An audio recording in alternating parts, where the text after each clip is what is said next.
सभी का नमस्कार। नववीं सामाजिक विज्ञान की कक्षा में आप सबका स्वागत है। पिछली कक्षा के अंदर हमने रूसी साम्राज्य 1914 के बारे में अध्ययन किया था और रूस के अंदर अर्थव्यवस्था और सामाजिक व्यवस्था कैसी थी इसके बारे में अध्ययन किया था।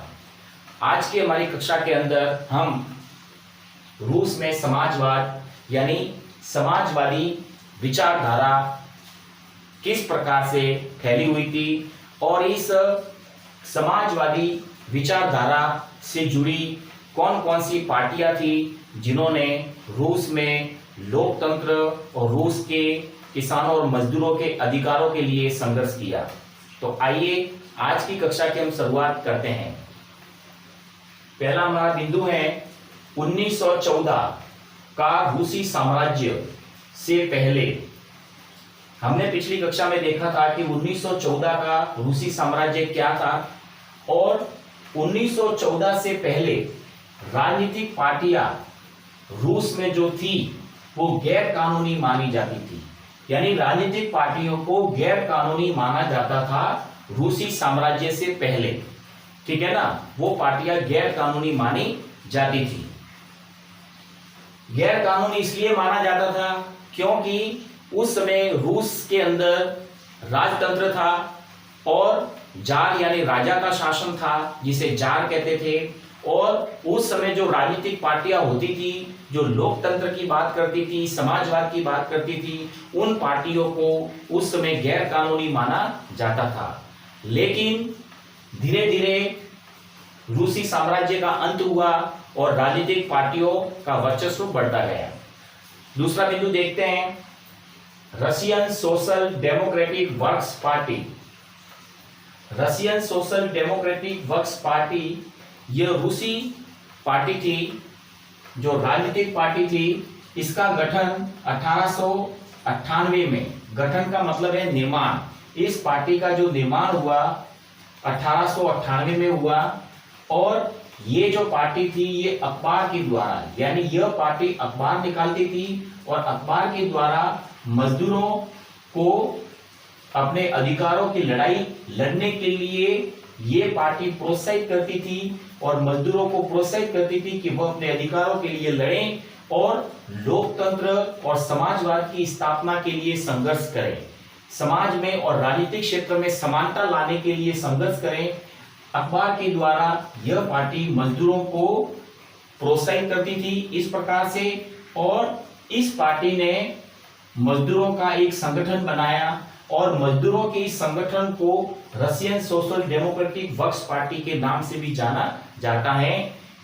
तीसरा हमारा बिंदु है, कुछ समाजवादी मानते हैं, यानी रूस के अंदर कुछ लोग समाजवादी विचारधारा के ऐसे लोग थे जो मानते थे कि रूसी किसान क्रांति की मुख्य शक्ति है, यानी जो किसान है वो क्रांति की मुख्य शक्ति है, एक प्रकार से रूसी क्रांति की नींव है, यानी किसानों को मुख्य माना है कुछ समाजवादी लोगों ने।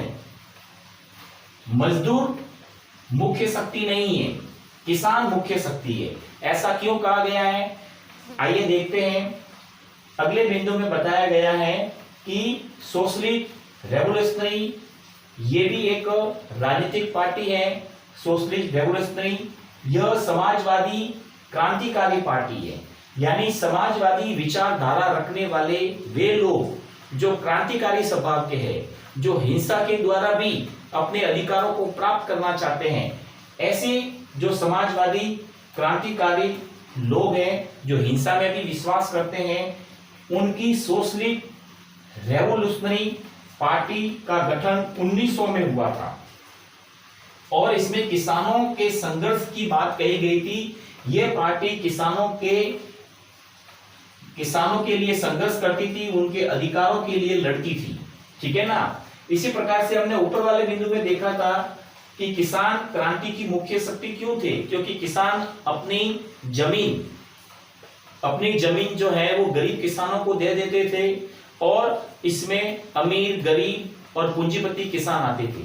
इसीलिए जो किसान है वो सोशलिस्ट रेवोल्यूशनरी पार्टी का मुख्य भाग थे।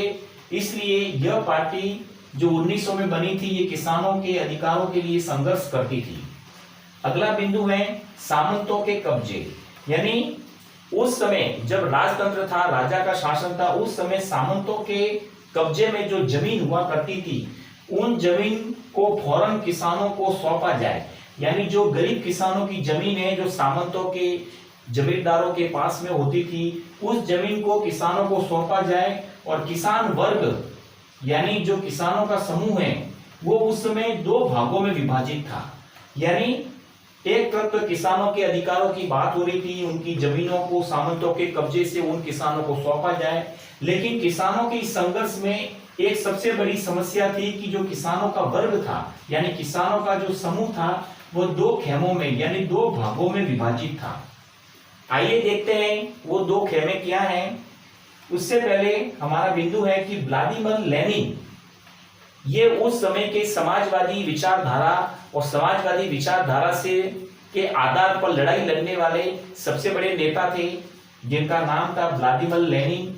उनका मानना है कि किसानों में मतभेद है, यानी जो किसानों का समूह है वो दो भागों में विभाजित है और दोनों भागों के अंदर आपस में मतभेद है। सामाजिक लोकतंत्रवादी खेमा और दूसरा है सामाजिक क्रांतिकारी खेमा। ये किसानों के दो भाग थे, यानी दो खेमे थे, या हम कह सकते हैं कि किसानों के दो वर्ग थे, दो खेमे या दो वर्ग थे। पहला था सामाजिक लोकतंत्रवादी खेमा और दूसरा था सामाजिक क्रांतिकारी खेमा। सामाजिक लोकतंत्रवादी जो खेमा यानी जो समूह था किसानों का, वो लोकतंत्र में विश्वास करता था। एक प्रकार से लोकतांत्रिक शासन की बात करता था और लोकतांत्रिक तरीके से अपने अधिकारों को प्राप्त करना चाहता था, सभी के समान अधिकारों की बात करता था। दूसरा जो खेमा था वो सामाजिक क्रांतिकारी खेमा था। ये अपने अधिकारों के लिए संघर्ष में विश्वास करता था और अपने अधिकारों को प्राप्त करने के लिए संघर्ष करने से भी नहीं डरता था। तो ये दूसरा खेमा था किसानों का। इस प्रकार जो किसानों के ये दोनों समूह थे, इनकी विचारधारा आपस में नहीं मिलती थी और दोनों में मतभेद थे, जो सबसे बड़ी समस्या थे। इसलिए ये दोनों अपनी विचारधारा से सहमत नहीं थे, क्योंकि कुछ किसान इसमें गरीब थे और कुछ अमीर थे जिनकी विचारधारा अलग थी। क्योंकि जो गरीब किसान थे वो अपने अधिकारों की बात करते थे और जो इसमें अमीर किसान थे या पूंजीपति किसान थे, जो अपने खेतों पर नौकर के द्वारा कार्य करवाते थे, वो अपनी संपत्ति को बढ़ाने के लिए, अपने अधिकारों को बढ़ाने के लिए अलग प्रकार की विचारधारा रखते थे। इसलिए गरीब किसानों और अमीर किसानों के विचारों में मतभेद था। अगला बिंदु है कि व्लादिमीर लेनिन जो उस समय समाजवादी विचारधारा के बड़े नेता थे, तो व्लादिमीर लेनिन जो है वो बोल्शेविक खेमे के मुखिया थे, जिसका मतलब है कि ऐसे क्रांतिकारी सामाजिक संगठन के मुखिया थे। और इसमें कहा गया है कि जार के दमनकारी शासन में, यानी उस समय राजा का दमनकारी शासन था। जार का मतलब है राजा, और राजा का उस समय रूस में एक प्रकार से तानाशाही शासन था। उस समय पार्टी अनुशासित हो, ये बात कही थी व्लादिमीर लेनिन ने। व्लादिमीर लेनिन कहते हैं कि अगर हमें सामाजिक लोकतंत्र की स्थापना करनी है, समाजवाद की स्थापना करनी है और राजतंत्र को समाप्त करना है, तो हमें जार के शासन को समाप्त करने के लिए हमारी जो पार्टी है, कौन सी, एक तो है सोशलिस्ट रेवोल्यूशनरी और दूसरी है हमारी Russian social democratic works party, इसके अंदर अनुशासन होना बहुत जरूरी है। ये अनुशासन की बात करते हैं। और दूसरा जो हमारा संगठन था, यानी एक था बोल्शेविक खेमा तो दूसरा था मेंशेविक खेमा। मेंशेविक खेमा यानी कि इस समूह, ये जो नाम है मेंशेविक, ये एक प्रकार से राजनीतिक संगठन का नाम है जो समाजवादी विचारधारा रखते। तो ये दूसरा संगठन था। ये जो संगठन था ये कहता है कि पार्टी में सभी लोगों को, जितने भी लोग हैं, या पार्टी में, या फिर हम कह सकते हैं ना कि पार्टी में सभी को सदस्यता मिलनी चाहिए, यानी कि पार्टी से जुड़े हुए जितने भी लोग हैं उन सभी को एक प्रकार से मैसेविक खेमा में सदस्यता मिलनी चाहिए, यानी कि सभी लोगों को हमारे संगठन से जोड़ना होगा। तो इस प्रकार ये जो बिंदु थे, ये बिंदु बताते हैं कि रूस में समाजवाद कैसे स्थापित हो सकता है और उसमें हमें क्या करना चाहिए। तो ये उस समय की विचारधारा थी, और ना एक प्रकार से उस समय जो किसान थे, मजदूर थे, उनके लिए किस प्रकार से इन राजनीतिक पार्टियों ने संघर्ष किया, और जो इसके नेता थे उन्होंने अपनी विचारधारा को समाज के सामने रखा और एक समाजवादी लोकतंत्र की स्थापना के लिए उन्होंने संघर्ष किया। हमारा जो आगे का मुख्य बिंदु है वह है रूस में उथल पुथल का समय, 1905 की क्रांति। इस बिंदु का मतलब है कि रूस के अंदर एक समय वो था जब रूस के अंदर राजनीतिक और सामाजिक परिस्थितियों में काफी परिवर्तन आया, और वह समय था रूस की 1905 की क्रांति। 1905 की रूसी क्रांति को हम रूस का खूनी रविवार के नाम से भी जानते हैं। तो आइए इसके कुछ बिंदु हैं जो हम यहाँ पे समझने का प्रयास करेंगे। पहला है कि 20वीं सदी की शुरुआत में, 20वीं सदी की जो शुरुआत है वो 1901 से मानी जाती है, ठीक है ना। जब रूस में 20वीं सदी की शुरुआत का जो समय था, उस समय के अंदर रूस में अभी तक जार यानी राजा का शासन था। अभी तक राजा का शासन पूरी तरह से समाप्त नहीं हुआ था।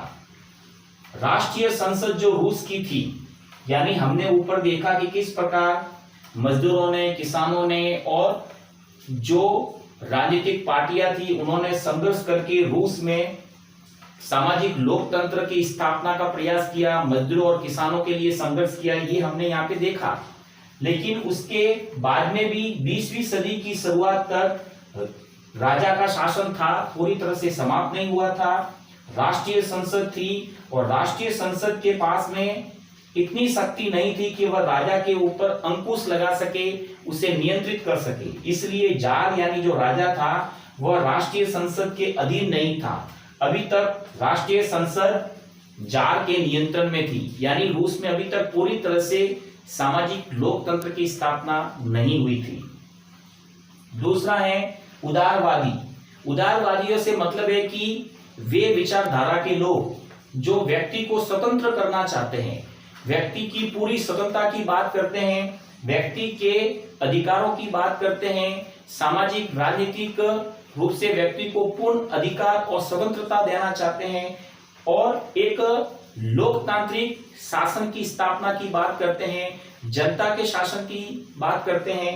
ऐसे उदारवादी विचारधारा के लोगों ने 1905 की क्रांति के समय संविधान की रचना हेतु, यानी रूस के अंदर एक नए संविधान का निर्माण करने के लिए, उसकी रचना के लिए सोशल डेमोक्रेटिक समाजवादी पार्टी जो थी, उस पार्टी के क्रांतिकारियों को साथ में लिया, यानी उनको अपने संगठन में शामिल किया।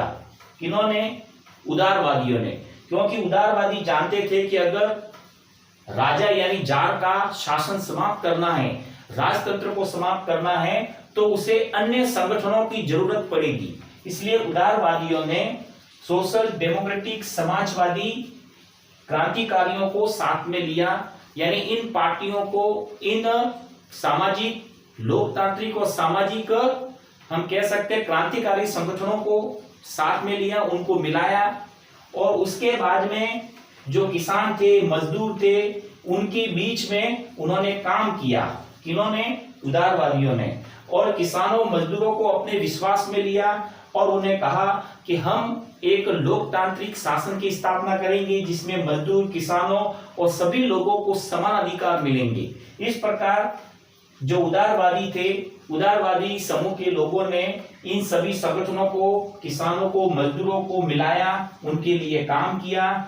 और जो दूसरे लोग थे राष्ट्रवादी, जो राष्ट्र के बारे में सोचते थे, देश के हित में सोचते थे, ऐसे समूहों को भी मिलाया। और आधुनिक इस्लाम के समर्थक, यानी जो इस्लाम धर्म यानी मुस्लिम धर्म, जो इस्लाम धर्म, जो मुस्लिम धर्म था रूस में, उसके जो एक प्रकार से इस्लाम समूह के जो लोग थे, जो आधुनिक इस्लाम का निर्माण करना चाहते थे, अपने धर्म को आधुनिक रूप से विकसित करना चाहते थे, ऐसे आधुनिक इस्लाम के जो समर्थक लोग थे उनका भी समर्थन प्राप्त किया, जिनको यहां पर क्या कहते हैं, जदीदियों। जदीदियों यानी आधुनिक इस्लाम के समर्थक, ठीक है ना। तो जदीदियों को भी उदारवादियों ने अपने संगठन में मिलाया और इस प्रकार सभी का समर्थन प्राप्त करके इन उदारवादियों ने जार के शासन को समाप्त किया और एक लोकतांत्रिक शासन की स्थापना की।